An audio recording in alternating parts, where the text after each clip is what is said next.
So yun guys, good morning sa inyo mga ka-aquager. So ipapakita ko sa inyo yung ating mga isda. So ito, may pera pa tayo dito mga barya. Anak ng EBBM, so ito yung breeder nating EBBM. And then firecracker guys na pinapaanak natin. Ito din, firecracker yung nandito, nagtatago sa likod ng sponge. Papakita ko sa inyo, ayun. So ayun yung firecracker natin. And then PKBM, Sunkiss, firecracker na binili sa atin ni AJ Balloon Molly, shoutout sa'yo idol. And then mga Blue Dream Shrimp, pinaparami natin. Ito ganun din. So lahat yung mga nandito guys is for grooming and then maraming fry yan.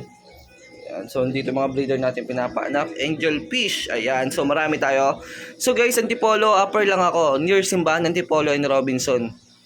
Mall Antipolo, Robinson Mall Antipolo. Malapit lang tayo dyan guys. So alam ng mga tricycle driver yung pagbaba ng simbahan, kaya ng Robinson is makikita. Tanong nyo lang sa driver, sa tricycle driver, Bermuda. And Bermuda. So, dito guys, PKBM. So, nakasil tayo lahat dyan. Red chili, mga shrimp, red cherry, tas may yellow dyan. Black hamburger natin, di pa siya pour out kasi medyo alto, pricey.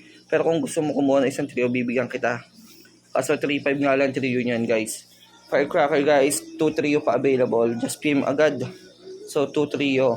Pag may nag-get ngayon at kumuha, so may previous kang BKBM, 2 pair. May 2 pair kang free ng BKBM. So mga goldfish guys, Manila area lang kaya natin padala nito. So happy fish keeping everyone. So peace out.